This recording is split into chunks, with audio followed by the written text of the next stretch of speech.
नमस्कार मित्रों। Sociology with Dhruv Dixit channel में मैं ध्रुव कुमार दीक्षित आपका स्वागत करता हूँ। आज 19 जून है। हाँ, 19 जून एक खास दिवस है। संघर्ष के दौरान यौन हिंसा। बहुत से देश हैं जहाँ संघर्ष के दौरान यौन हिंसा होती है। ये मानव सभ्यता के लिए एक कलंक है।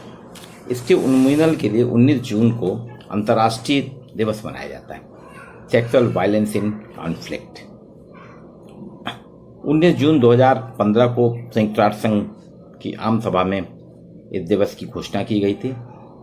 ये दिवस वास्तव में पूरी मानव सभ्यता के लिए कलंक है।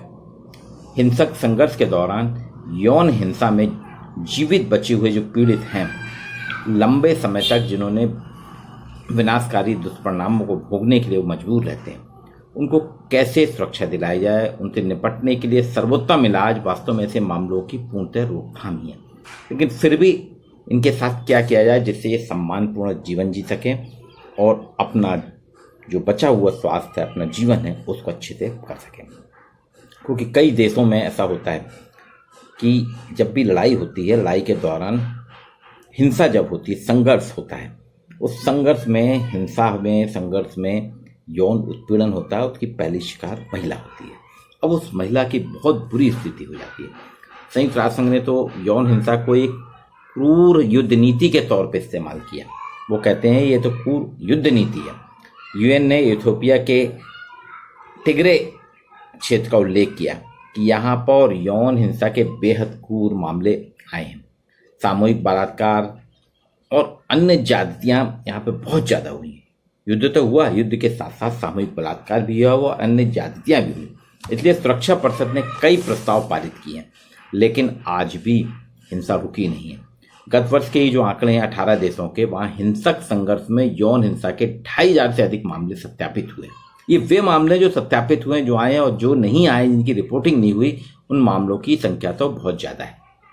ये 2500 मामले सत्यापित होना बताता है कि वास्तव में हमारे संकल्प जो संयुक्त राष्ट्र संघ ने और हमने जो संकल्प लिया मानवता के नाम पे और वास्तविकता के बीच पे एक गहरी खाई है, एक बहुत बड़ा गैप है। रवांडा, इराक, सीरिया आदि जगह युद्ध महिलाओं के शरीर पे लड़ा गया।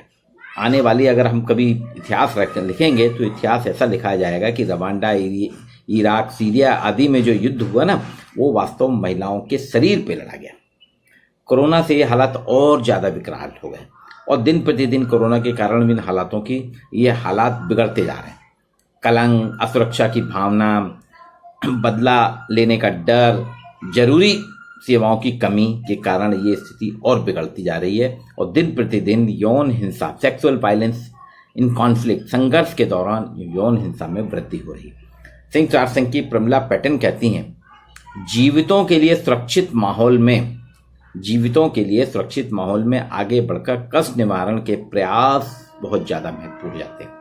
यहाँ पे समस्या यह है कि ऐसी महिलाएं जिनके साथ सामूहिक बलात्कार होता है, उनके जो बच्चे जन्म लेते हैं, उन बच्चों को सामाजिक अस्वीकारता, समाज आज भी स्वीकार नहीं करता, सामाजिक अस्वीकारता के कारण मजबूरी में उन्हें छोड़ना पड़ता है। तो वो बच्चों की भी जिंदगी खराब हो रही है और महिला की भी जिंदगी। तब 2 लोग यहाँ पे हिंसा का शिकार हो रहे हैं। कोविड-19 के कारण लिंग आधारित जो भिन्नताएं हैं धीरे धीरे बहुत जन्म ले रही और समाज में उनका विकास होता जा रहा और समाज एक हाशिए पे जा रहा है। डेविड मुक्त ने, जो कि नोबेल पुरस्कार विजेता हैं, वो कहते हैं मानवता के लिए सामूहिक शर्मिंदगी का खेल है ये। बोले मानवता के लिए सामूहिक शर्मिंदगी का अनुभव होना चाहिए। मानवता को सामूहिक रूप से शर्मिंदा होना चाहिए कि हम किस माहौल में रह रहे हैं। हम संघर्ष भी कर रहे हैं, युद्ध भी कर रहे हैं और उसमें जो कमजोर वर्ग है उसके शरीर से भी खिलवाड़ कर रहे हैं। वो तो होता है, उसके साथ उनके बच्चों की भी दौड़ होती है।